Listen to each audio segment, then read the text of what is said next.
Hello hello साथीहरू, हाल म चाहिँ रोमानियादेखि अहिले रोमानियाको यो बढी चिसोको कारण यस्तो अवस्था छ। ल हेर्नुहोस्, यो जति पनि देखिने यो सबै यो जति तलाउ हो यहाँनिरसम्म पानी छ, तपाईँले देख्न सक्नुहुन्छ। यहाँनिर यो जुन यो पानी छ अलिकति नजमेको, नत्र भने यता हेर्नु त यो सबै यो जति ठुलो पोखरी छ यति यो सबै तलाउ हो, यो सबै माछा मार्ने माछा पोखरी हो।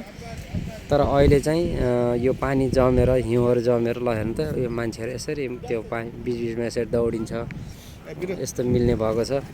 ल हेर्न सक्नुहुन्छ है, माछा मार्नलाई चाहिँ बल्छी खेल्नलाई चाहिँ यसो पुवालले यो हिउँ फोरेर यसो सानो सानो पुवाल बनाएर चाहिँ बल्छी खेलिरहेको छन्।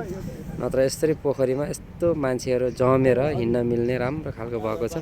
युरोपको अवस्था यस्तो छ अहिले, हिउँहरू धेरै परेर तलाउहरूसम्म सबै जमेर माछाहरूलाई शास्ति तपाईँको बाहिर यहाँ हाँसहरू अनि चराहरू कति धेरै यहाँ लेउहरू खाने, यहाँ चढ्ने बस्ने पानी हाँसहरू गर्थ्यो। अहिले चाहिँ यो हिउँहरू सबै जमेर धेरै गाह्रो छ उनीहरूलाई चारो दिनलाई चाहिँ मान्छेहरू लिएर प्याकेटमा यसो दिइरहेको हुन्छ।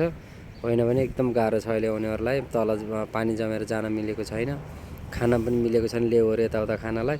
समस्या छ, यसको अपडेट यस्तो छ, हेर्न सक्नुहुन्छ तपाईँहरूले।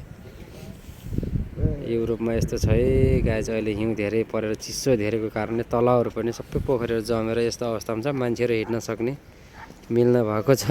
तपाईँहरू कुन कुन ठाउँमा हुनुहुन्छ, तपाईँको ठाउँमा पनि त्यस्तो भएको होला।